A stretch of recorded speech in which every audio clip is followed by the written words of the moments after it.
अस्सलाम वालेकुम, आप देख रहे हैं करासाज। मेरा नाम मुबशर लुकमान है। मियां मंशा की चोरियां खत्म ही नहीं हो रही हैं। जी, मियां मोहम्मद मंशा निशात ग्रुप के जो मालिक हैं और पता नहीं किस किस चीज़ के मालिक हैं, वो उनको पैसे की इतनी ज़रूरत पड़ गई कि हर जगह वो अब चोरी करने पे जोर दे रहे हैं। आज उनकी काफ़ी चोरियां आपको मैं दिखाऊंगा। मियां मंशा जो पाकिस्तान के अमीर तरीन आदमी हैं, गालिबन चोरी में भी नंबर 1 ही है। मुझे नहीं पता, लेकिन मैं एक मोहतात अंदाजे के मुताबिक ये कह रहा हूं। उसकी वजह यह है कि एफबीआर के रिकॉर्ड के मुताबिक निशात पावर लिमिटेड ने 2013-2014 में टैक्स 0 अदा किया, यानी 1 रुपया भी निशात पावर लिमिटेड ने टैक्स अदा नहीं किया। और जबकि निशात पावर लिमिटेड की सालाना रिपोर्ट जो थी 2013 की, उसकी तफसीलात के मुताबिक कंपनी की कुल आमदनी 25 अरब 5 करोड़ 52 लाख 60 हजार रुपया थी और अखराजात 20 अरब 3 करोड़ 12 लाख 20 हजार रुपए दिखाए गए। ये उनकी अपनी बैलेंस शीट है। फिर बैलेंस शीट के मुताबिक कंपनी ने मुनाफा 5 अरब 2 करोड़ 40 लाख 40 हजार रुपया कमाया, जबकि 2 अरब 28 करोड़ 45 लाख 70 हजार रुपया टैक्स जाहिर किया। इस तरह सालाना रिपोर्ट 2014 के मुताबिक निशात पावर लिमिटेड की कुल आमदनी 27 अरब 47 करोड़ 90 लाख रुपए, जबकि अखराजात जो हैं वो 22 अरब 82 करोड़ 30 लाख रुपए रहे। और बैलेंस शीट के मुताबिक अखराजात निकालकर कंपनी ने 4 अरब 65 करोड़ 70 लाख 40 रुपए मुनाफा कमाया। इसके बरक्स 1 अरब 74 करोड़ रुपए की नाम निहाद टैक्स अदायगी भी कर दी, जिसके नतीजे में कंपनी का 2014 का खालिस मुनाफा कम होकर 2 अरब 91 करोड़ 70 लाख रह गया, जो कि कंपनीज ऑर्डिनेंस ऑफ 1984 की न सिर्फ खिलाफ वर्जी है, बल्कि अपने शेयर होल्डर्स के साथ फ्रॉड और धोखाधड़ी करके तमाम मुनाफा मियां मंशा खुद हड़प कर गए। मियां मंशा की हवस जो है वो यहाँ पे नहीं खत्म होती, उन्होंने मनी लॉन्ड्रिंग की। आज आपको यहाँ पे बताएंगे मियां मंशा ने करोड़ों पाउंड और यानी डॉलर्स की किस तरह से मनी लॉन्ड्रिंग की और उन्होंने क्या किया। और जब उनसे तफसीलात मांगी गई, जब उनको अरेस्ट करने वाला हुआ इनलैंड रेवेन्यू का एक यानी अहलकार, मैं कहूँगा कि बड़ा ऑनेस्ट आदमी जिसने इतने बड़े मगरमच्छ को हाथ डालने की कोशिश की, उसको फौरी तौर पे बरतरफ कर दिया गया उस जगह से। उसके बाद मियां मंशा ने एलडीए के अंदर अपने असर रसूख इस्तेमाल करके किस तरह से ज़मीनों को हड़प करना शुरू कर दिया, ये मेरे पास है। हुकूमत की पावर सेक्टर में नाकामी, 5 लाख से ज़्यादा डिफॉल्टर्स हैं। खुद हुकूमत के अपने इदारे पावर सेक्टर में डिफॉल्टर्स हैं और हुकूमत कहती है कि लेस्को को, फेस्को को, इन सारों को प्राइवेटाइज कर दो क्योंकि इनकी कारकर्दगी अच्छी नहीं है। जबकि आज आपको मैं साबित करूंगा कि असल में सबसे बड़ा डिफॉल्टर ही हुकूमत है। यानी जैसे पीआईए को नुकसानात खुद पहुंचवाए, रेलवे को नुकसानात खुद पहुंचवाए, पेट्रोलियम मिनिस्ट्री में नुकसानात खुद इनकी वजह से हो रहे हैं, एनर्जी क्राइसिस इनकी वजह से हो रहा है। और अब वो कह रहे हैं कि इसको बेच दो पावर सेक्टर को। और इसके साथ अगर हमारे पास टाइम हुआ, जिसका मुझे शक है आज, तो फिर आपको बताएंगे कि पाकिस्तान तहरीक इंसाफ के अंदर जो इंट्रा पार्टी इलेक्शंस हैं उसमें किस तरह से घपले हो रहे हैं। बिलबला उठे हैं तहरीक इंसाफ के सीनियर रहनुमा और यहां तक अब उन्होंने कहना शुरू कर दिया है कि मुकमका करना है, हर एक को नॉन इलेक्टेड इलेक्ट करवाना है, किसी तरह जो है ना मुकाबला ना हो, वरना हम एक्सपोज होकर रह जाएंगे। क्योंकि जो मेंबरशिप ड्राइव है तहरीक इंसाफ की, वो बहुत उसको ठोकरें लगी हैं। पिछली दफ़ा की तरह नहीं है, पिछली दफ़ा बहुत सक्सेसफुल थी, इस बारी उनको बड़ी खिफ़तों का सामना करना पड़ रहा है। तहरीक इंसाफ के अंदर के घपले भी आपको बताएंगे। जब भाई ब्रेक से आऊँगा तो पहले मियां मंशा और उनके कारनामे। मेरे साथ शाहिद सिपरा होंगे, मेरे साथ असद खरल होंगे। All of that after a break. Take a break.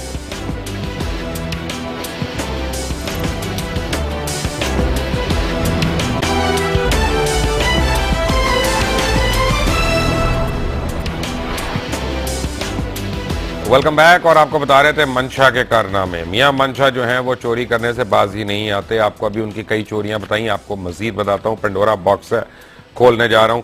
मियां मंशा के निशात ग्रुप ने एलडीए से नीलामी में 120 कनाल जमीन खरीदी और ये जिस कीमत पे खरीदी वो भी अलमान अल हफीज। इस जमीन पर 11 मंजिला इमारत तामीर हो रही है, जिसकी 3 बेसमेंटें और 8 मंजिलें हैं।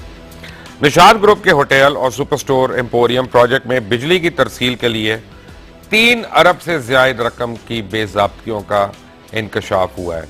और आपको बताऊं कि इससे पहले भी लेस्को के कई चीफ तब्दील हो चुके हैं जो मियां मंशा की यानी उनकी मंशा के मुताबिक वहां पे बेज़ाब्तगियां नहीं कर रहे, बल्कि एक तो गिरफ्तार भी हो गए थे।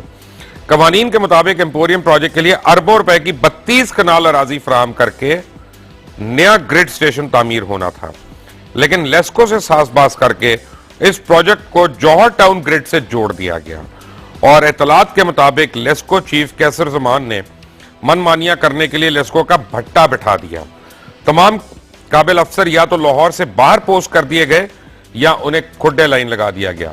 इतलात के मुताबिक कैसर जमान ने 8 चीफ इंजीनियर्स को जो उनकी जगह चीफ बन सकते थे लाहौर से बाहर कर दिया।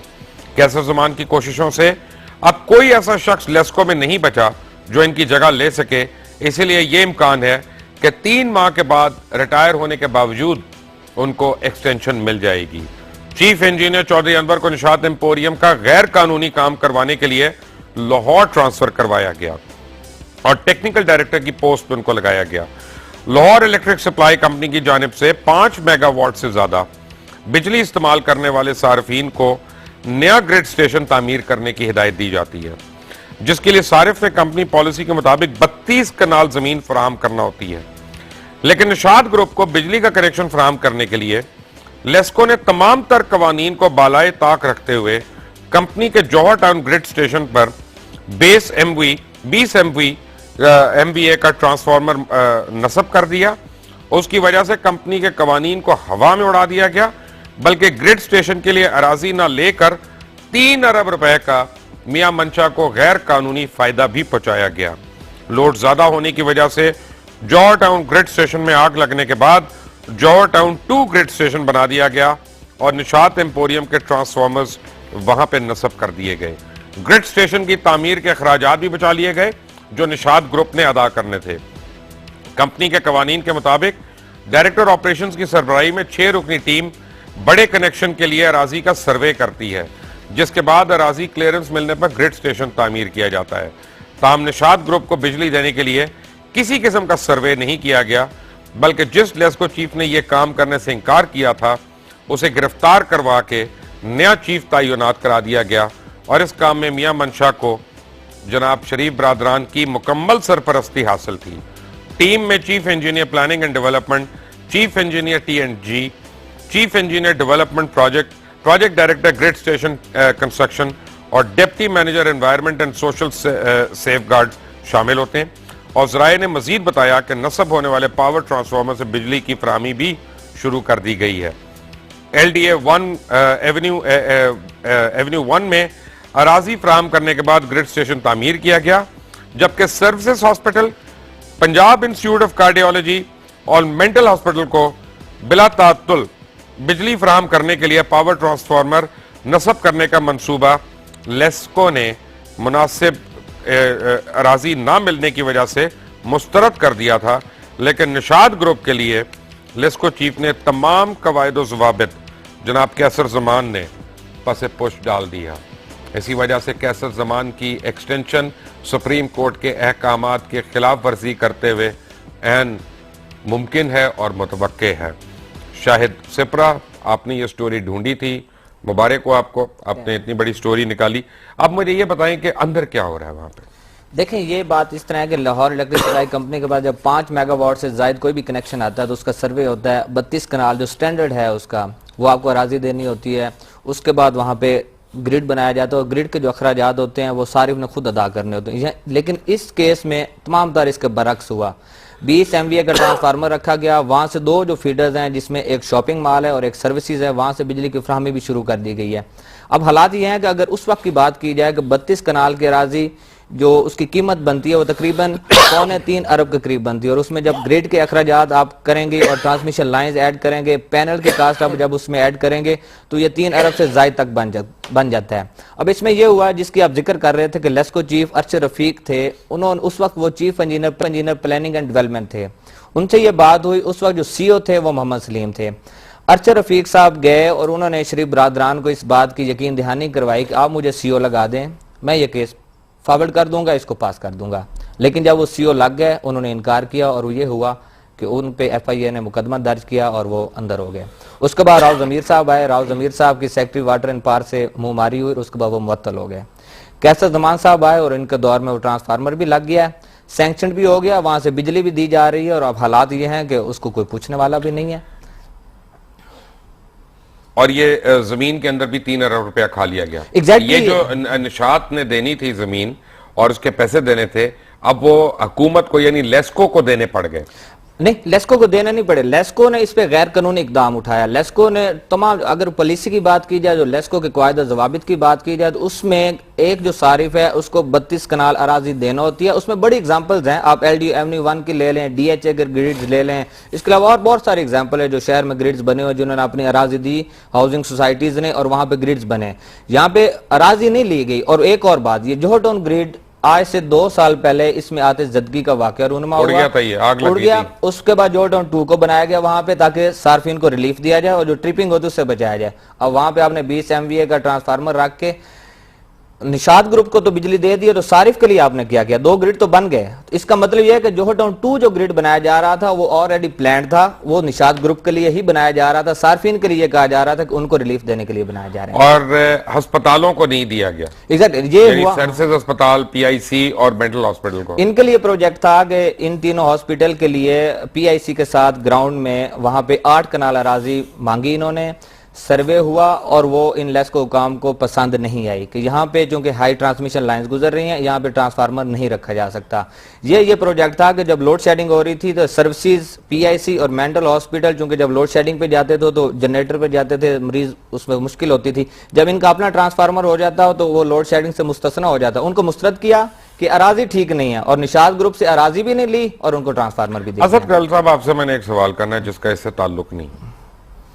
मुझे बताएं, आप और हम मेंटल हैं कि हम रोज अपना आवाम के सामने लेके आते हैं और हमारा कोई इदारा जो देखता है ये वो इस पे असर नहीं लेता। जो हुक्मरान है हमारे, जो हर वक्त हमें दर्स देते हैं सच्चाई का और वो अल्लाह की वहदानियत और ये और वो सच और इंशाअल्लाह माशाअल्लाह करके तकरीरें हर जगह करते हैं, अवाम का दर्द है मेरे दिल में, उनको ये नजर नहीं आता। कब्र में नहीं जाना उन्होंने, कफन की तो जेबें नहीं है।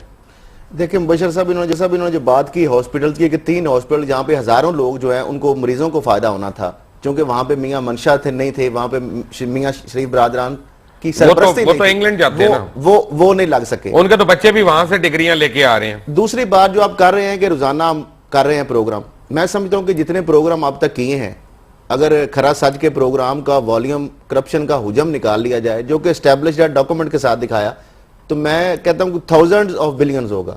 पाकिस्तान के अंदरूनी और बैरूनी कर्जे उतर सकते हैं अगर इस करप्शन को, जो प्रोग्राम में चीजें उठाई जाती हैं, इसको ही बुनियाद बना के। अब ये जो चौधरी निसार साहब जब से वजीर दाखिला है, इन सारी चीजों के बाद किसी सबूत की जरूरत है? ये सामने पूरी कौम देख रही है और उसके बावजूद नहीं कह रहा ना, ये मुबशर लुकमान और असद करल और साइद सिपरा कह रहे हैं। नहीं, बात ये मत देखिए कौन कह होता है ना, डेक्लन वॉल्श जिसको खुद निकाला था, तो वो एक और बात थी। परसोना नॉन ग्रेटा करके ऐसे बंदे जो है मुल्क दुश्मन अगर हैं, क्या ये स्टोरी भी उनसे निकलवाई जाती तो लगवाई जाती तो। लेकिन मसला ये है कि आगे भी मसला इधर जरा शायद याद को लगाए ना मियां मंशा के ऊपर, मैं देखूं वो कैसे आप डील देखें। करता है। अरशद रफीक की आपने बात की, उसका सिर्फ कसूर ये था कि आपने वो रिपोर्ट एक प्रोग्राम में मेंशन भी की थी कि why PMLN government at stake, जिसमें सिर्फ उसका कसूर ये था कि इनके एक और ग्रिड की 1 करोड़ रुपया उन्होंने कहा कि जो दूसरे लोगों से ज्यादा बना दी, उसने एस्टिमेट बना दिया था, जिसपे मियां मंशा साहब जो है वो उनकी नाराजगी हुई। रात 1 बजे दफ्तर FIA खुलाया गया, फवाद हसन फवाद एक्टिव हुए, वजीर आजम का दफ्तर खुल गया और रात 3 बजे उनके ऊपर उनको पकड़ लिया गया, उनकी बीवी के जेवरात तक घर से उठा के ले आए और उसके बाद उनको इबरत का निशान बना दिया गया। और उसका नतीजा आप देख रहे हैं कि 4 अरब रुपए का चूना लग गया हुकूमत को। क्या इसके बाद भी, इस इकदाम के बाद एक CEO के साथ जो इबरतनाक सलूक किया गया, मोहम्मद अली नेकोकारा देख ले, एक SSP था, पूरी सोसाइटी आप कह रहे हैं प्रोग्राम करते हैं, किसने उसके लिए आवाज उठाई है? उसने क्या किया है? लोगों को कत्लेआम से बचाया। बशीर साहब, हम भूल जाते हैं, हमें ये कौम हमारी बेहिस हो चुकी है। एक ऑफिसर CSP उसने कैरियर दाव पे लगा दिया, सिर्फ एक उसने कायदे आजम की बात की, कायदे आजम की उस तकरीर का, उस फरमान का उसने पासदारी की। उसने लोगों को कत्लेआम से बचाने के लिए सिर्फ ये कहा कि ये अगर करेंगे तो मॉब में सैकड़ों कत्लेआम हो सकते हैं। वो इबरत का निशान बन गया। कहां है हमारी अदालतें? उसको कहीं से इंसाफ नहीं मिला। कहां है इमरान खान? कहां है दूसरी पार्टी? किसी ने उसकी आवाज उठाई? कि एक सीएसपी अफसर का कैरियर तबाह इस वजह से ये हो गया कि उसने हक और सच का, हम इधर बैठ के तो बड़ी और अयान अली को जिस इंस्पेक्टर ने पकड़ा वो तो कत्ल हो गया, वो उसका तो कोई पूछने वाला नहीं, वाली वारस नहीं उसका, तो नहीं, पता नहीं लेकिन बशीर साहब यही तो डिस्क्रिमिनेशन है कि एक 5 करोड़ की अटेम्प्ट करती है, लेके तो नहीं गई। 9 अरब का एफबीआर का 21 अगस्त 2015 का लेटर कह रहा है, कि 9 अरब की मियां मनशा की फैमिली और उन्होंने मैं उस पे आ रहा हूं, मेरे पास क्या हुआ उसका भी एविडेंस है। लेकिन एक चीज आपको दिखानी है मैंने पहले, और आप भी देखिएगा, हुकूमत की पावर सेक्टर की जो कामयाबियां और जो कलाबाजियां हैं वो बड़ी कमाल की हैं। एक तरफ कहते हैं लेस्को को, फेस्को को और इन सबको बेच दें, ये बिजली नहीं दे सक रहे, ये नहीं कर सक रहे, लेकिन हो क्या रहा है, वापडा के डिफॉल्टर्स की तादाद 5 लाख से ज्यादा तजावुज कर गई है। 5 लाख सार्फिन जो उसके बिल नहीं अदा कर रहे। चंद एक शुरफा के आपको नाम बता देता हूं कि वो कौन है जो सार्फिन 2014 और 2015 में डिफॉल्टर्स करार दिए गए। उनमें 233 बिलियन रुपए यानी 233 बिलियन रुपीस जो है वो वसूल नहीं किए जा सके। इस डिफॉल्टर लिस्ट में हुकूमत के मनपसंद सनतकार जैसे वो मियां साहब है, ताजिर हैं, सियासतदान हैं, गवर्नमेंट और सेमी गवर्नमेंट इदारे हैं। पावर सेक्टर के गर्दशी कर्जे जो है तकरीबन 400 बिलियन तक पहुंच गए हैं। और बिजली के चोरी के साथ साथ पावर सेक्टर में चोरियां बहुत हो रही हैं, लेकिन उसकी डिटेल मैं आपको बाद में दूंगा। पहले आपको बताता हूं, जैसे सुपरिटेंडेंट रेस कोर्स पुलिस, इनका लाहौर का 17 महीने से बिल पेंडिंग है। 17 महीने से इनका बिल पेंडिंग है, जो अब तक 7,21,181 रुपए का हो चुका है, लेकिन ना ही बिल दिया जा रहा है ना ही बिजली काटी जा रही है। DC house golf road Lahore का पिछले 36 महीने से यानी 3 साल से बिल पेंडिंग चला रहा है। लेस्को की जानिब 3,03,680 रुपए वाजिब अदा है, लेकिन 3 साल इंतजार करना तो कोई बात नहीं, और भी कर लेंगे। इस वक्त लेस्को के सरकारी महकमे जो डिफॉल्टर्स हैं उनकी तादाद 4,525 है, और उन्होंने 1-2 माह नहीं 3-3 साल से बिल्स अदा नहीं किए, और अब तक लेस्को को 3 अरब 12 करोड़ 42,25,434 रुपए के टीके सरकारी अफसरों ने और सरकारी दफ्तरों ने लगाए हैं। इनमें पुलिस, इरिगेशन, टीएमओ, वासा वगैरह सब शामिल हैं। वैसे ये रकम लेस्को पूरी लेता है और बिल अवाम अदा करते हैं। जो आए रोज अवाम के बिलों में ओवरचार्जिंग की शिकायत आती हैं, दरअसल वो लेस्को अफसरान इन्हीं महकमों और डिफॉल्टर्स के बिल आम आदमी के बिलों में ओवरचार्जिंग करके पूरी कर लेते हैं। प्राइवेट सार्फिन, कंपनीज, फैक्ट्रीज जिन्होंने 3-3 साल से बिल की अदायगियां नहीं की, उनकी तादाद 4,48,049 है, और उनके जिम्मे वाजिब अदा रकम जो है वो 4 अरब 28 करोड़ 49,94,583 रुपए है, 43 रुपए है। लेकिन लेस्को की हिम्मत नहीं है कि इनके ऊपर हाथ डाल सके, क्योंकि ये बड़े मगरमच्छ हैं। इनसे ही तो लेस्को एहलकारों की रोजी रोटी चलती है, और अगर कोई गरीब शहरी होता तो लेस्को के आला अफसरान की फुर्तियां देखते ना सिर्फ बिजली का कनेक्शन काट देते, बल्कि उसके खिलाफ कानूनी कार्रवाई का आगाज हो गया होता, और ये सब कुछ होता। ये क्या हो रहा है अवाम के साथ, मुझे बताइए। देखिए, बात यह है कि ये वो गवर्नमेंट और प्राइवेट सेक्टर के कंज्यूमर्स हैं जो इस वक्त इनके कनेक्शन मौजूद हैं, ये बिजली की सहूलत ले रहे हैं, लेकिन उनसे पैसे नहीं लिए जा रहे। सिर्फ पंजाब गवर्नमेंट की अगर बात की जाए तो उसमें आपका आईजी हाउस है, सीपीओ है, इसके अलावा डीसीओ हाउस है, महकमा सेहत है, हॉस्पिटल्स हैं, इरिगेशन है। ये वो डिफॉल्टर्स हैं जिनकी जानिब 3.5 अरब रुपए के हैं पैसे हैं। दूसरी जानिब प्राइवेट कंज्यूमर्स हैं, आप और मैं जो सारिफ हूं, आप हमारा बिल तो इतना बनता ही नहीं, अरबों रुपए में जाता ही नहीं है। ये वो कौन से प्राइवेट कंज्यूमर हैं जिसमें आपके इंडस्ट्रियलिस्ट हैं, सनतकार हैं, कमर्शियल कंज्यूमर हैं। 235 रुपए के लिए वो जो ना एक काट गए थे। अब वो भाई ये एरियर भी नहीं है, कुछ भी नहीं है। नहीं जी, ये जो आप अभी अदा करें वरना कट गई, कब वैसे काट लो यार। वो रुपए थे ना, वो 100 रुपए थे, ये अरब होते तो शायद ना कटता। 235 उन्होंने कहा ये पिछले उसके बच गए। और दूसरा ये रनिंग डिफॉल्टर है 7 अरब रुपए के। दूसरा आपको एक और बात बताऊं कि इनके डेड डिफॉल्टर्स हैं वो 81 करोड़ रुपए के। ये वो डिफॉल्टर्स हैं जिनके कनेक्शन कट गए, मेरे नाम पे कनेक्शन है, मैंने डिफॉल्ट किया, मैंने अपने बेटे के नाम पे फैक्ट्री लगा ली, मिल लगा ली, पैसे डूब गए। 81 करोड़ रुपए जो है लेस्को को वे डूब चुके हैं, जो रिकवरेबल हैं, लेकिन वो रिकवरी नहीं हो सकती। उसकी वजह क्या है? आप प्रेमिसेस ना बेच सकते हैं। अब क्या नैब से, ministry of water and power ने नैब से उसको रिकवर करवाने की कोशिश किया, लिस्टें भिजवाई जा रही हैं, लेकिन नहीं होगा। 5 से 7 साल गुजर गए। नैब ने क्या करना? कुछ भी नहीं कर भिजवाई थी वो, थोड़ा नैब ने सख्ती की क्योंकि इधर मिलीभगत चल रही थी, थोड़ी सी उन्होंने सख्ती दिखाने की कोशिश की। तो नैब को धमकियां मिल गई? नहीं, नैब से वापस मंगवा ली उन्होंने सारे केस जो रिकवरी के दिए थे नैब को। एक तो उनको वो केस दे दिए जो कि अदालतों में स्टे, लेस्को और फेस्को और सारी जो डिस्ट्रीब्यूशन कंपनी उन्होंने मिलीभगत करके उनको पहले स्टे कराया हुआ था, और वहां पे जिस तरह ये बताया डेड डिफॉल्टर वाला सारा, वो उनके भाइयों पे नाम कनेक्शन भी आगे लगा दिए। तो सारे लिटिगेशन वाले केस नैब को उठा के दे दिए। उन्होंने कहा भाई अदालतों में केस चल रहे हैं, हम इससे रिकवरी क्या करें? वो जिससे रिकवरी करने का नोटिस दे वो साथ एक अदालती अहकामात लेके आ जाए। तो ये मामला जो सारा ये मिलीभगत से हो रहा है, और ये सिर्फ लेस्को की अगर बात पूरी डिस्ट्रीब्यूशन कंपनियों करें तो ये 100 अरब से ज्यादा जो है, ये जिस तरह आप कह रहे हैं नाहदिंदा है। इसके मुख्तलिफ बड़े इंडस्ट्रियलिस्ट भी हैं, गवर्नमेंट के इदारे भी हैं, सूबाई इदारे भी हैं, वफाकी इदारे भी हैं, और ये एक बहुत बड़ा जो और सारा जो बोझ इसका है, यानी गैस का वो कहते हैं 101 अरब की पाइपलाइन जो बिछनी है, तो इसाक डार साहब ने कहा कि वो आप कंज्यूमर के ऊपर डाल दें।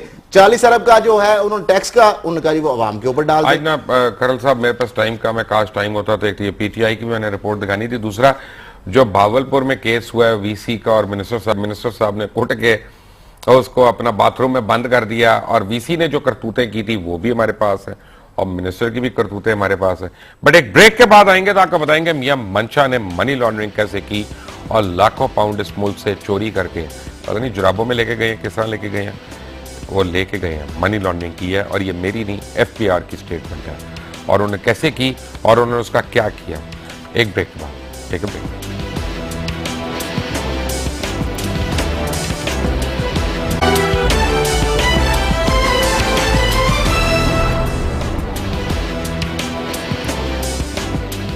Welcome back from the break. और मियां मोहम्मद मंशा की टैक्स चोरी पकड़ने वाले एक ऑनेस्ट, दयानतदार, फर्शनास, मुहब्बे वतन इंस्पेक्टर का तबादला कर दिया गया। Bashir Khan FBR intelligence wing के अफसर थे, और उनको एक नोटिफिकेशन के जरिए जो आपकी स्क्रीन पे दिखा रहे हैं उनका फौरी तौर पर ट्रांसफर कर दिया। बशीर खान का कसूर मियां मंशा को लंदन में 6 करोड़ पाउंड के 5 स्टार होटल की खरीदारी को सालाना इनकम टैक्स के गोशवारों में ना दिखाना और रिफ्लेक्ट ना करना, उसके हवाले से उन्होंने उसको एक इनकम टैक्स नोटिस भेजा। यह नोटिस भी मैं आपको दिखा रहा हूं आपकी स्क्रीन पे। इस पर यह कि उन्होंने नोटिस के जवाब में भिजवाए गए मियां मंशा के जवाब से अदम इत्तफाक किया और कहा कि मियां मंशा साहब आप गलत बयानी कर रही हैं, आप जरा हाजिर हो यहां पे और आटे दाल का भाव दें हमें।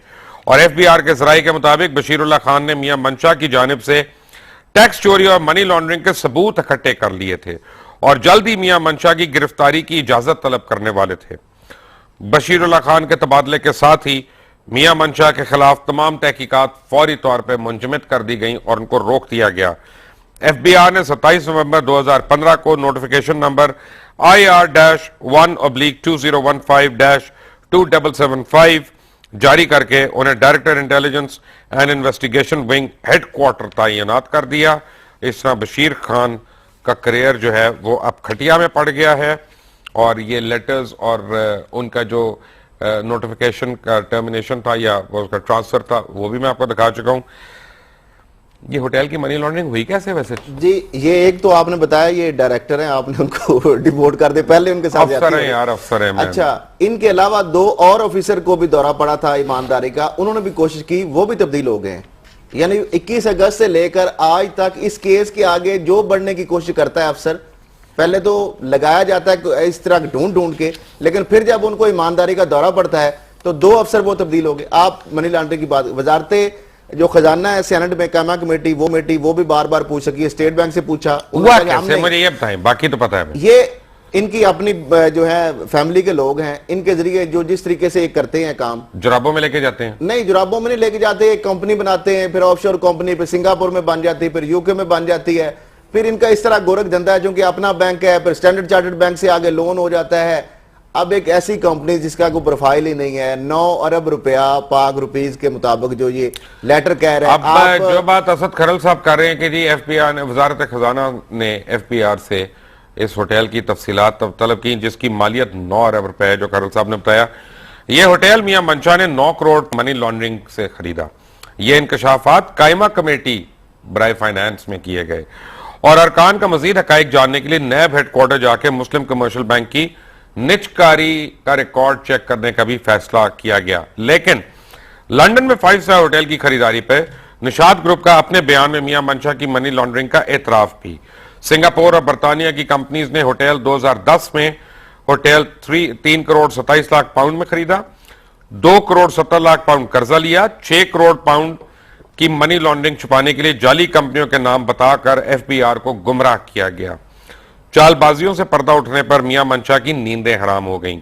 तहकीकात रुकवाने के लिए मियां मंशा ने इसहाक डार की मिन्नतें करना शुरू कर दी, अहम शख्सियात से राब्ते शुरू कर दिए, अरबों रुपए की टैक्स चोरी, मालियाती फ्रॉड और मनी लॉन्ड्रिंग के जरिए बैरून मुल्क जायदादों की खरीदारी के इंकशाफात पर मीडिया के खिलाफ भी शिकायत के अंबार थे। निशात ग्रुप का बयान झूठ का पलंदा निकला। निशात ग्रुप की जानिब से director FBR intelligence and investigation wing Bashirullah Khan की तरफ से भेजे गए नोटिस के जवाब में निशात ग्रुप की जानिब से जमा कराए गए बयान के मुताबिक लंदन के 7 से 8 पार्क पैलेस में वाक़े Saint James hotel Nishat group की सिंगापुर में मौजूद एक कंपनी ने खरीदा और उसकी जैली कंपनी एसएमसी कैपिटल लिमिटेड ने 3 करोड़ 27 लाख 9 हजार पाउंड में खरीदा, जो बरतानिया में रजिस्टर्ड है। जबकि एमएस रेडिशिया होटलिंग पीटीई लिमिटेड और कैपिटल लिमिटेड ने होटल की खरीदारी के लिए बैंकों से 2 करोड़ 70 लाख पाउंड कर्जा भी लिया। और इसके बाद ये खैर तहकीकात जब हुई तो पता चला कि ये दोनों कंपनियां सिंगापुर और बरतानिया में रजिस्टर्ड ही नहीं है सिरे से, पैसा मनी लॉन्ड्रिंग के जरिए मुंतकिल किया गया और निशात ग्रुप और मियां मंशा ने एफबीआर से भी झूठ बोला। क्यों जी? बिल्कुल, आप ये सारी वो चीजें हैं जो कि रिकॉर्ड पे हैं। फिर इसके अलावा यही मसला है ना कि तहकीकात करने वाले, अब एमसीबी की निजकारी का फ्रॉड है। अभी कल इसकी हेयरिंग थी 10 तारीख को इस्लामाबाद हाई कोर्ट में, तो नैब ने बकायदा वाज़ेह तौर पे बताया कि चूंकि व्हाइट कॉलर क्राइम है, बहुत बड़े लोग इसमें इन्वॉल्व हैं, जिसपे अदालत जो है आलिया ने कहा कि आप इसमें फाइनेंस मिनिस्ट्री और प्राइवेटाइजेशन, चूंकि अगर ये क्राइम हुआ है तो वो भी इसमें इन्वॉल्व थे लोग, उनको भी इसमें पार्टी बनाया जाए। तो ये अब मसला ये है कि बशीर साहब, ये जो तरीका एक वारदात बनाया इन लोगों ने, अब प्रोग्राम तो बहुत सारे कर लिए, हम भी कर रहे हैं, आप भी कर रहे हैं, लेकिन मैं कहता हूं इसके लिए ना एक इलेक्ट्रॉनिक बुक लिखने का मैंने एक इरादा किया है। इतनी इनकी तफसीलात है लंबी कि जिसको जो पोर्शन रेलिवेंट हो वो पढ़ ले, वहां पे सारी चीजें हो। अब ये मियां साहब का मैं देख रहा था 1977 से इनका तरीका वारदात क्या है। 77 से लेकर जब इनकी निशात फैसलाबाद में थी, उस वक्त इंस्पेक्शन नहीं होती थी, वो अपने तौर पर इनके पास जो सालाना बनती थी, जो कैपेसिटी के चार्जेस होते थे वो नहीं होते थे। रशीद मैनेजर इनका होता था एक्सपोर्ट, और मियां साहब वो लोग बताते हैं कि इस तरह हाथ उनके कांप रहे होते थे, हाथ में सिगार होता था और ऐसे आते थे और रोने वाला इनका मुंह होता था और कपड़े इस तरह के पहन के आते थे। डार साहब क्यों मियां मंशा को सपोर्ट कर रहे हैं? डार साहब ने चूंकि एमसीबी भी उनको गिफ्ट किया और पुराना एक इनका आपस में रिश्ता है। अच्छा। और यही वजह है कि आज तक वो नैब के अंदर भी, वो पहले स्टेट बैंक में और फिर जो फाइनेंस मिनिस्ट्री से दबवाए रखा केस, अब फिर ये जो जिस तरीके से वो प्रेशराइज किया जा रहा है, अब 25-25 साल से मुबशिर साहब एक केस की तहकीकात नहीं होने दी। मनसा साहब का क्या मसला है? अभी रिसेंटली जो आपने होटल की बात जो अभी की है 144 कनाल यानी 27 लाख स्क्वायर फुट पे जो बन रहा है, पाकिस्तान का सबसे बड़ा मॉल, वो खुद दावा कर रहे हैं। 11 मंजिला जो इमारत है जिसमें 2000 के करीब जो प्रोडक्ट्स होंगी, 200 ब्रांड्स होंगे, फिर उसके अंदर जनाब बहुत बड़े बड़े सिनेमाज और 9 मल्टीपल स्क्रीन वाले। वहां पे आपने देखा सिर्फ एक अगर इसका प्रोजेक्ट देखा जाए तो वहां पे 5-6 अरब का फ्रॉड गवर्नमेंट के साथ किया। एक ग्रिड के हवाले से ले लें, उसके बाद जो इन्होंने एलडीए से नक्शे की मंजूरी के दौरान जो दूसरे नक्शे और इस नक्शे में कितनी रायतें ली, फिर उसके बाद जितनी इसमें इक्विपमेंट आ रहा है बशीर साहब, इसमें जो आया, इन्होंने जो जनरेटर मंगाए फ्रॉड के जरिए क्या किया, जनरेटर पे चूंकि ड्यूटी ज्यादा होती है, उसको मशीन इंजन जाहिर करके उसका जो कन्वर्टर और इंजन वाले पार्ट को 2 पार्ट्स में मंगवा लिया। वो वहां पे पकड़े गए, बिलाखिर चोरी तो पकड़ी जाती लेकिन मैनेज कर लिया। फिर यहाँ पे इन्होंने लाइट्स मंगवा ली, सीमेंट की भी की लाइट्स एक्सपोर्ट करने के लिए, और फिर वो पूरे बलोचिस्तान में बिक रहे हैं। नहीं, वो तो डीजी खान सीमेंट के, डीजी खान सीमेंट की भी तो एमसीबी वाला मामला ना, और उसमें गैस की भी तो चोरी देखिए, उसके लिए भी हमें सुप्रीम कोर्ट ही जाना पड़ेगा ना, फिर वो भी जाके वहां पे मामला खुलवाएंगे कि जिस तरह एमसीबी का मामला जो फ्रॉड दबा रहा, वो भी तो सेम एक ही एपिसोड है ना, वो भी डीजी सीमेंट में डीजी के सीमेंट के पैसों से खरीदा बात है कि उनके शेयर से। मुझे एक बात है कि कितना को पैसा खाना है उसने, कितने को गुनाह अपने पालने हैं, कब्र का अजाब, रोजे महशर का हिसाब, वो कुछ नहीं इन लोगों को याद। देखिए बात यह है कि कितना आप एक ही प्रोजेक्ट में, जिस तरह खरल साहब बात कर रहे हैं कि एक प्रोजेक्ट, वो छोटा सा प्रोजेक्ट है कि आप एक ट्रांसफार्मर लगाने जा रहे हैं, उसमें आप 4 अरब रुपए की करप्शन कर रहे हैं, उसके बाद टैक्स चोरी कर रहे हैं, तो कोई खौफ खुदा नहीं है। खौफ खुदा तो आम आदमी को होगा ना, जो सैकड़ों और हजारों में फिर रहा होगा, जिसको अरबों की करप्शन करनी। 77 से आप बता रहे हैं खरल साहब के 77 से शुरू हुए हैं, 97 में 400 मिलियन इनका फ्रॉड का टैक्स के हवाले से। एक मिनट 77 से शुरू हुए हैं और 2016 आ गया और इतने साल गुजर गए, ऑलमोस्ट 50 साल के करीब ये अरसा गुजर गया, इस दौरान कुछ भी नहीं हुआ। तो आप क्या समझते हैं कि प्रोग्राम्स होते रहेंगे, इस तरह हाईलाइट चीजें होती रहेंगी, लोगों को पता चलता रहेगा, लेकिन मौजूदा जो गवर्नमेंट है कभी नहीं करेगी। कसूरवार है ना कि अगर वो खड़े नहीं होते ऐसे चोरों के खिलाफ और उनके गिरबानों को हाथ नहीं डालते, लोग किस तरह खड़े होंगे? लोग हुकूमत के खिलाफ खड़े होंगे, जो हुकूमत उनका साथ दे रही है, जो शरीफ बरादरान जो उनका साथ दे रहे हैं। इसमें देखा कि आपने और शरीफ बरादरान ने मुकम्मल हमायत उनको दी, 32 कनाल अराजी पे भी दी, उसके बाद कनेक्शन भी दे दिया, सीओ कुर्बान कर दिया। गर्दिशी कर्जों पे नहीं आया हूं, अभी मैं गर्दिशी कर्जों पे नहीं आया और उन चीजों पे जो ये पॉइंट आउट कर रहे हैं, ये तो ऑन ग्राउंड चीजें है ना। ये एक कायमा कमेटी भी उसको सामने ला रही है, दीगर जो आपकी एजेंसीज हैं वो भी सामने ला रही है, लेकिन उस पर हुकूमत कोई नोटिस नहीं दे रही। इसका मतलब है कि ये हुकूमत की ही मिली भगत की वजह से सारा कुछ मियां मंशा के साहबजादे को स्वीट सदर्न गैस के बोर्ड ऑफ डायरेक्टर्स में लगा दिया गया और उसकी वजह से डीजी खान सीमेंट की एक दिन की भी कई सालों में गैस की सप्लाई बंद नहीं हुई, जबकि पूरे पाकिस्तान की बंद रही। अब वो आदमी कारोबारी जीनियस क्यों नहीं होगा? अगर इस तरह का मुझे मुराद मिले तो मैं भी मंशा बन जाऊं। कई टर्म से, कई सालों से मुस्तकिल जनाब मसरूफ आ रहे हैं, नहीं दूसरी टर्म मेरे ख्याल जा रही है उनकी। और जब सर्दियों में शदीद लोड शेडिंग थी उस वक्त भी अनट्रिप्टेड वहां पे गैस जा रही थी। बशर साहब आप आपने बात की शुरू में निशाद स्पिनिंग मिल्स की, 10 अरब का जो मुनाफा कमाने वाली मिल है उसका 0 अरबों रुपए का यानी टैक्स बनता है, और उन्होंने अपना 2013 में इनकम टैक्स गोशवारे में, जिस तरह आपने बताया कि जाली दस्तावेजात के अरबों टैक्स दे भी थे, चोरी किया, तो कितना को खा लेंगे। फिर उसके बाद निशाद के हवाले से 2.5 अरब का उन्होंने टैक्स चोरी किया। एक एक प्रोजेक्ट के हवाले से मैं बताऊं उनका तरीका वारदात क्या है। अब देखिए 40 रुपए की ये 4000 की चोरी करने वाले चोरों से जेलें भरी हुई हैं, और जो अरबों रुपए के फ्रॉड करके बैठे हुए हैं, दंदनार हैं और मोअज़्ज़ज़ हैं और शुरफा हैं और अशराफिया हैं, वो कहते हैं हमारी फैमिली का नाम आ गया, हमारी फैमिली की तस्वीरें आ गई। क्यों ना दें आपकी फैमिली की तस्वीरें? अयान अली किसी की बेटी नहीं है, वो किसी की बहन नहीं है। बाय द वे मियां मंशा का मैं आपको बताऊं कि जो बिजली का और फोन का बिल देते हैं ना, उसका भी टैक्स रिफंड कराते हैं। वो रिफंड भी 5 अरब से ज्यादा लिया है। बशर साहब आज मैं दावा करता हूं यार ये आदमी अरबों से कम पे बात 2010 में ये बड़े रिचेस्ट मैन का नाम था, तो मैं कहता हूं उनसे ज्यादा मैं दावा करता हूं 2010 में जितना वो टैक्स देते थे ना, मैं उनसे ज्यादा मैं अल्हम्दुलिल्लाह टैक्स देता हूं। मैं चैलेंज करता हूं उन जितना नहीं, उनका डबल नहीं, डबल से भी ज्यादा मैं टैक्स एक आम आदमी देता हूं। तो ये अंदाजा लगा लें कि इतनी बड़ी एम्पायर कैसे बनी है। यानी हर तरीका क्या, टैक्स चोरी किया, 100 अरब का फ्रॉड, इनका जो वारदात का फार्मूला है, 1 अरब का फ्रॉड करना है, 1 करोड़ महकमे के लोगों की जबानें बंद कर देनी है, मीडिया में इश्तहार बांटने हैं, और ये अब पाकिस्तान में वतीरा बन गया है। इसलिए खरासत में एमसीबी का इश्तिहार नहीं आता। अच्छा, कोई भी आप इस तरह का, ये लोगों ने ये वतीरा बना लिया है कि 1 अरब का फ्रॉड करें, उसके बाद सबसे पहले तो महकमे में 1 करोड़ दें, अगर वो मुंह बंद नहीं करते तो फिर मीडिया में बांट दें, अगर मीडिया एडवर्टाइजिंग पे बंद नहीं होता फिर भी नहीं काबू आता, तो फिर अगली इनकी वारदात ये है कि अदालतों से जाके स्टे ले लें। मियां मंशा के 97 से लेकर आज तक, जब एक मिनट सॉरी, जब आपने ये लाहौर वाली जौहर टाउन वाली स्टोरी निकाली और अनकवर की, तो इसमें क्या आपने लेस्को वालों को अप्रोच किया, उनसे पूछा उनका मौकफ क्या है इसमें? देखिए मैंने इस हवाले से बात की उनके चीफ से, उसके बाद उनके पीआरओ से, चीफ इंजीनियर से बात करने की कोशिश की कि आप इस पे मौकफ दें, लेकिन वो तो डिफॉल्टर्स जो है उस पर मौकफ देने को तैयार नहीं होते। तो ये इतना बड़ा केस है, ऑफ द रिकॉर्ड वो जरूर बताते हैं कि इस पे शरीफ बरादरान पीछे थे और उसके बाद ये सारा चलता गया, कोई सर्वे नहीं है, कुछ चक्कर नहीं है, उसके बाद इसको कनेक्शन को पास करवा लिया, लेकिन ऑन रिकॉर्ड आके कोई भी लेस्को को कोई भी ऑफिशियल, अरे ये क्या वजह? असद साहब मैंने ब्रेक लेनी है, लेकिन एक छोटा सा सवाल मैंने आपसे करना है, क्योंकि आज सुबह से मैं सोच रहा हूँ, मैं सोशल मीडिया पे देख रहा हूँ, एक दो बारी मैंने रीट्वीट भी की है, मेरा ख्याल था शायद आप मुझे उसके ऊपर कोई एजुकेट कर देंगे ट्वीट के ऊपर, कि हमजा शहबाज को मरियम नवाज से कंपेयर किया जा रहा है और यह कहा जा रहा है कि 9 साल यहां पे हमजा शहबाज ने कुर्बानियां दी जबकि लीडर अब मरियम नवाज बन रही हैं, तो क्या ये कोई ऐसी लड़ाई है कि जो समझ में आ रहा है कि कुछ और है?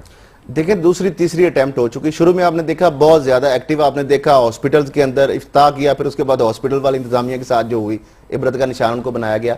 फिर उसके बाद अभी रिसेंटली आप एक और देख रहे हैं, एक मरियम नवाज के हवाले से कंपेयर करना, दूसरा हुसैन नवाज के हवाले से आप देख रहे हैं। पहले उन्होंने हामिद मीर साहब के प्रोग्राम में इंटरव्यू दिया, फिर जवेद चौधरी साहब के वो प्रोग्राम में जाके इंटरव्यू दिया, और उस दिन 100 कमांडोज बकायदा, पहले फायर ब्रिगेड आई, फिर जनाब वो टेक्निकल स्वीपिंग हुई, फिर सर्चिंग हुई, एक्सप्रेस और एक्सप्रेस ट्रिब्यून के लोग और एक्सप्रेस जो चैनल वाले, उनको महबूस कर दिया गया। वहां पे इवन के वो स्मोकिंग वाले जो उनको बंद कर दिया गया, उनके कॉन्फ्रेंस रूम पे कब्जा कर लिया गया, छत के ऊपर कमांडोज का जनाब, और जो उनको वॉशरूम तक नहीं जाने दिया गया। वॉशरूम तक 3 घंटे तक पूरा स्टाफ जो है उसको महबूस करके रख दिया गया, नहीं कर सका। तो हाँ बिल्कुल, वॉशरूम नहीं जाने दिया, ये सूरत हाल है। तो मैं ये समझता हूं कि आप देखें, ये भी बहावलपुर मियां साहब गए, वो साथ थे, बाहर जाते हैं, इंडिया जाते हैं, वो साथ जाते हैं। तो ये चीजें तो बिल्कुल एक ये सामने एक जाहिर चीजें, इसमें हम तो ये अब जाहिर जो चीज नजर आ रही है सोशल मीडिया पे, दोनों के जो ग्रुप्स हैं सोशल मीडिया के, वो मुतहर्रिक हो चुके हैं, इसका मतलब है। बट सिर्फ साथ हैं, सतकर्म हमारे साथ है, एक ब्रेक के बाद। ठीक है, ब्रेक।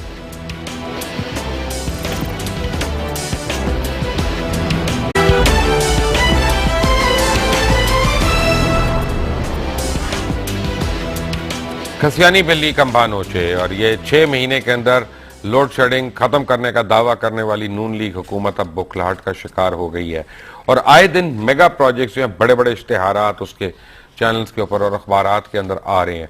उसकी एक वजह अवाम को गुमराह करना है, और दूसरी वजह मीडिया मैनेजमेंट है, मीडिया को खरीदना है, ताकि जिन चीज़ों के इश्तिहार अगर मुझे मिल रहे हैं या जिन चीज़ों के पैसे मुझे मिल रहे हैं, तो मैं उन चीज़ों में करप्शन की निशानदेही या नाकामी की निशानदेही कैसे करूंगा। ये एक तरीका है जिसमें खुलकर टैक्स पेयर का पैसा जो है उसको बेदरे माले मुफ्त दिले बेरहम उसकी तरह इस्तेमाल किया जा रहा है। कोल प्रोजेक्ट जो थे, सोलर पार्क जो थे, नंदीपुर प्रोजेक्ट, और ये यानी आईपीपीज तो बजाते खुद एक 4-5 प्रोग्राम्स उसके लिए चाहिए। ट्रांसमिशन लाइंस कमजोर हैं, बिजली कैसे पहुंचे, और फिर यह है कि एलएनजी स्कैम जो है, ये सारे पावर प्रोजेक्ट जो हैं, हर एक के पीछे एक होशरुबा दास्तान है करप्शन की। ऐसा ही है ना जी बिल्कुल। आप ये जिक्र कर रहे हैं कि लोड शेडिंग, जब इंतखाबात हो रहे थे तो हर एमपीए और एमएनए का जो उम्मीदवार होता था, बिलखसूस जो नून लीग का, वो यही कहता था कि हम लोड शेडिंग खत्म कर दें, आप हमें वोट दें। वोट मिल गए। अब इतना वक्त गुजर गया, 3 साल गुजर गए, लेकिन मुझे ये बताएं कि नंदीपुर प्रोजेक्ट 400 मेगावाट का था, 100 मेगावाट सोलर, 10 से 12 मेगावाट बिजली दे रहा है। इन दो के अलावा कोई ऐसा प्रोजेक्ट है जिसपे इन्होंने काम किया और उसके आपने सामने लाए हो कि इस अब जो है वो सिस्टम में बिजली ऐड होने जा रही है? सिर्फ अखबारात में 3-4 कालम सुर्खी छप गई, 7 तस्वीर छप गई कि हमने फलां मुल्क से मुआहदा कर लिया, फलां के साथ कर लिया, और उसके बाद हुआ कुछ नहीं। जब तक प्रैक्टिकल कोई ना होगा, कोई पावर प्लांट्स नहीं लगेंगे, तब तक ये जनरेशन नहीं होगा। अब हालात ये हैं, अभी आज अगर बात की जाए, सिर्फ लेस्को की हम बात कर रहे हैं, तो लेस्को को 2400 मेगावाट आज चाहिए थी, उसको 1400 मेगावाट दे रहे हैं। और उसके साथ जो इंडस्ट्री है, इंडस्ट्री एलएनजी की इंपोर्ट होने की वजह से इंडस्ट्री ने बिजली हासिल करना, 80% जो इंडस्ट्री है वो शिफ्ट हो गई है गैस पे। 250 मेगावाट आप वो बिजली बचाने के बावजूद शहर में आप 8 से 10 घंटे लोड शेडिंग कर रहे हैं, तो फिर आप किस तरह कहते हैं कि पैदावार बढ़ रही है? मेरे पास जो रिपोर्ट है उसमें ऑडिटर जनरल ऑफ पाकिस्तान की 2015 की जो फिस्कल ईयर की रिपोर्ट है, उसके मुताबिक फाइनेंस डिवीजन की हदायत पर फेडरल कंसोलिडेटेड फंड की तरफ से इंडिपेंडेंट पावर प्रोड्यूसर्स आईपीपीज को 329.92 बिलियन रुपए की पेमेंट्स की गई, जो कि गैर आईनी है और ट्रेजरी रूल्स के खिलाफ है। यानी ये रिपोर्ट है ऑडिटर जनरल ऑफ पाकिस्तान की, और आइन के आर्टिकल 170/1 की खिलाफ वर्जी करते हुए मौजूदा हुकूमत ने आईपीपीज को इतनी बड़ी पेमेंट्स करने से पहले ऑडिटर जनरल ऑफ पाकिस्तान से कंसल्ट किया और ना ही प्री ऑडिट चेक्स किए, और ये उनकी अपनी रिपोर्ट थी। और अगर सारी आपकी स्क्रीन पे मैं रिपोर्ट चला रहा हूं, अगर डायरेक्ट रिपोर्ट्स करनी है तो ये ऑडिटर जनरल ऑफ पाकिस्तान की जरूरत क्या है? फिर उनका कि 1994 की लिबरल पॉलिसी जो है उसने आईपीपीज प्रोजेक्ट्स को ताउम्र इनकम टैक्स की छूट दे दी है। दुनिया की तारीख में, पूरी दुनिया की 5000 साल तारीख में ऐसा अगर कोई मुआहदा है तो वो मुझे भी दिखाएं। और ये 37% प्रोड्यूस कर रहे हैं और 100% का पैसा ले रही हैं। बशर साहब बात आपने जो की है 329 अरब की बात नहीं है। ऑडिटर जनरल ऑफ पाकिस्तान की जो रिपोर्ट है उसका क्रक्स सिरे में बता रहा हूं कि 480 अरब में वो रिपोर्ट कह रही है ऑडिटर जनरल ऑफ पाकिस्तान की कि 190 अरब रुपए की उसमें बेजाब्तगियां हुई हैं। यही आईपीपी को 480 अरब जो ले रहे थे, ये पीपल्स पार्टी जिसके ऊपर बड़े करप्शन के इल्जाम लगते हैं, उनको 100 अरब रुपया 1/4 कमीशन देने के लिए तैयार थे। उन्होंने इसलिए नहीं दी क्योंकि वो रूल ऑफ लॉ को उन्होंने फॉलो किया, क्योंकि उन्होंने सुप्रीम कोर्ट के उस ऑर्डर को फॉलो किया जिसमें इस आईपीपी जो आपने कहा कि फेडरल कंसोलिडेटेड में फंड लिया है, जिसमें R&D का पैसा भी था, रिसर्च एंड डेवलपमेंट का, मोबाइल सेक्टर का पैसा 60 अरब का था, जिसमें 128 मिलियन की पेमेंट हुई। तो सुप्रीम कोर्ट ऑफ पाकिस्तान ने कहा कि R&D का पैसा स्पेसिफिक उधर लग सकता है 128 मिलियन को, और उस पे AGPR ताहिर महमूद ने ये लिख के दिया, रिएक्ट किया, प्री ऑडिट नहीं किया, और ये एक वो तो उन्होंने कहा ना कि गैर आईनी है। But thank you very much Kharal साहब, सिप्रा साहब। आपको मैं एक बात बताऊं कि ये हमारी रिपोर्ट नहीं है, ये जैसे खरल साहब ने कहा कि AGPR की रिपोर्ट है, और अगर हुकूमत के अपने इदारे जिनका काम चेक एंड बैलेंस रखना है वो इतनी यानी फाश किस्म की गलतियां तो मैं इनको नहीं कहूँगा, यानी लिबरल क्राइम जो है और कमिटेड क्राइम, क्योंकि हर साल वो किया जा रहा है, उसकी निशानदेही कर रहे हैं और उसके बावजूद उसमें कुछ नहीं हो रहा था, इसका मतलब है हुकूमत बजाते खुद इस करप्शन का हिस्सा है, और हुकूमत और हुक्मरान दोनों जो हैं वो इस करप्शन के हिस्सेदार हैं। आज अनफॉर्चुनेटली वाकई कमी की वजह से मैं तहरीक इंसाफ के इंटर पार्टी इलेक्शंस और भावलपुर में होने वाला इंसिडेंट जो वाइस चांसलर को कमरे में बंद किया गया बाथरूम में, उसके मतलब ज़्यादा नहीं बात कर सका, अगले किसी प्रोग्राम में इंशाल्लाह। लेकिन बहुत मुझे मैसेजेस आते हैं बार बार पूछने, नहीं अल्ताफ हुसैन साहब जो हैं वो लंदन में ही हैं, कहीं और नहीं है, कोई उन्होंने सफ़र नहीं किया और अभी ज़िंदा है, और अल्लाह हर एक को ज़िंदगी दे, हर एक को लंबी ज़िंदगी दे। लेकिन उनकी जहनी कंडीशन जो है वो काफ़ी काबिल तर्स है इस वक्त। अल्लाह ताला हर एक पे अपना रहम फरमाए और हम सब की जो कोताहियाँ हैं उनको माफ़ फरमाएं। अंटिल द नेक्स्ट टाइम, अल्लाह हाफ़िज़।